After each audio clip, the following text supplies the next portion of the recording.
どこの町にもあるような古い一軒家で、私たち夫婦は静かに暮らしています。朝の光が差し込む台所、妻の恵子が丁寧に朝食を作ってくれる。それが私の日常でした。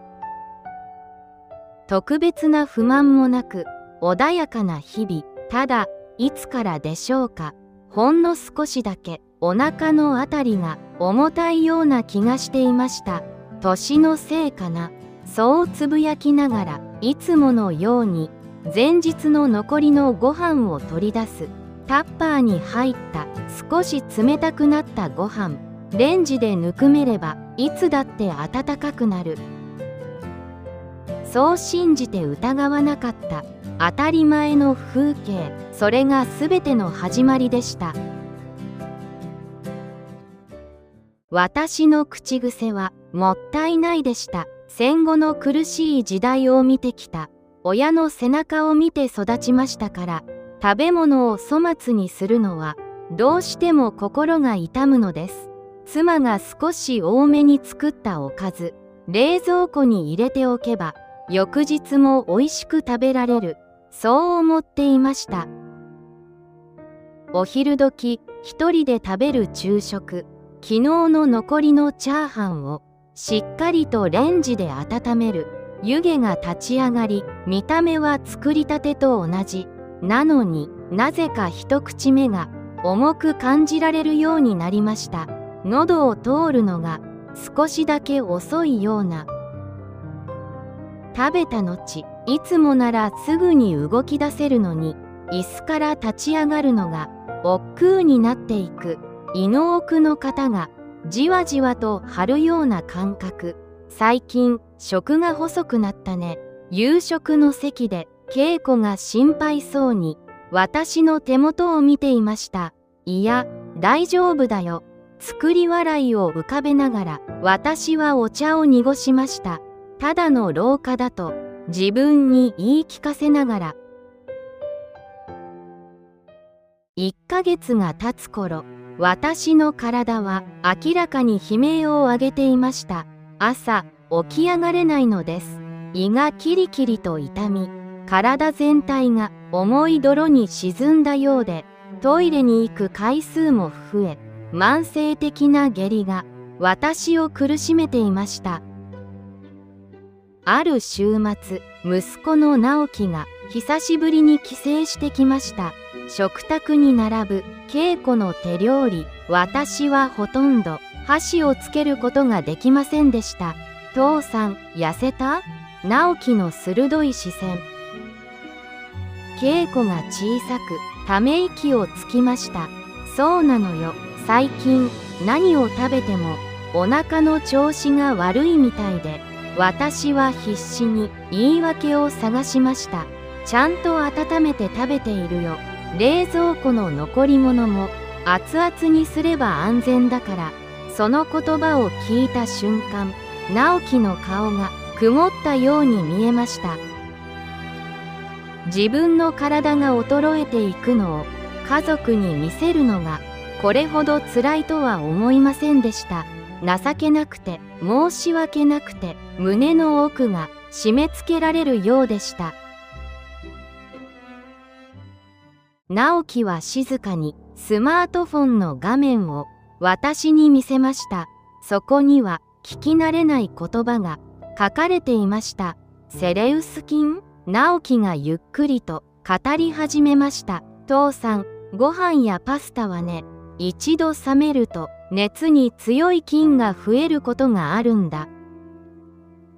どんなにレンジで温めても消えない毒素がある。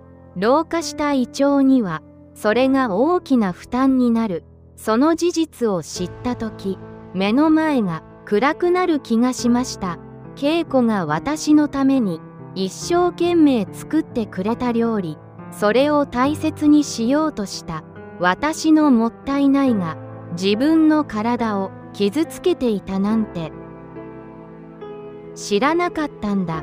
ぽつりと漏らした私の声は震えていました。恵子もまた自分の料理が原因だったのかとショックを受けているようでした。誰も悪くないのに、誰もが傷ついていた。その夜、我が家の冷蔵庫はいつもと違う静けさを持っていました。翌朝から台所の風景が少しずつ変わり始めました。恵子は大きな鍋で大量に料理を作るのをやめました。その日に食べる分だけを小さなお鍋で作るようになったのです。朝食のテーブルには温め直した古いご飯ではなく、炊きたての小さなご飯がお茶碗一杯分だけ、そして見たことのない一皿が添えられていました。大根おろしと生のキャベツの千切り。これを先に食べてみて、恵子が優しく言いました。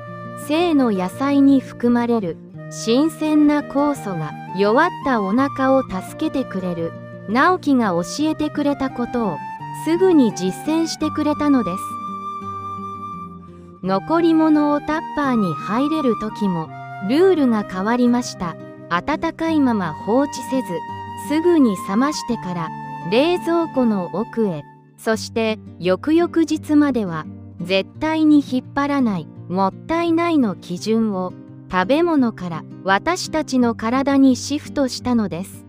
最初は少し物足りなさを感じました。これまでのようにお腹いっぱいになるまで残り物を詰め込むことはしない。よく噛んで新鮮なおかずを少しずつ口に運ぶ。1週間が過ぎた頃、不思議なことに胃の張りが少しだけ和らいでいることに気づきました。朝目が覚めた時のあの重苦しい感覚がわずかに軽い。気のせいかもしれない。それでも確かに何かが変わり始めていました。台所から聞こえるトントンという包丁の小気味よい音が私の新しい一日の始まりを告げていました。3ヶ月が過ぎる頃には私の体調はすっかり落ち着いていました。慢性的な下痢は収まり、便通も正常に、何より顔色が良いと近所の人から言われるようになりました。ある日、再び直樹が家にやってきました。私の姿を見るなり、直樹の目が丸くなりました。父さん、すごく元気そうだね。その言葉を聞いた瞬間、恵子の目から涙がこぼれ落ちました。エプロンの端で何度も何度も目元を拭う恵子。本当によかった。毎日の食事があなたを苦しめているんじゃないかってずっと不安だったの。妻もまた一人で責任を感じて悩んでいたのです。私は恵子の肩をそっと抱きしめました。ありがとう恵子。お前の料理のおかげで私は生まれ変われたよ。豪華な食事ではありません。毎日の小さな工夫と新鮮な野菜、そして無理のない量、それが私の体と家族の心を救ってくれたのです。今日も台所からは心地よい音が聞こえてきます。冷蔵庫の中にはもう何日も眠っている古いタッパーはありません。そこにあるのは今日を生きるための新鮮な命の源だけです。物を大切にする心はとても美しいものです。けれど最も大切にすべきなのはそれを食べるあなた自身の体ではないでしょうか。あなたの冷蔵庫の中にはどんな思い出が眠っていますか。もったいないの裏側にある小さな声に耳を傾けてみてください。さあ、今日も温かい炊きたてのご飯をいただきましょう。大切な人の笑顔のために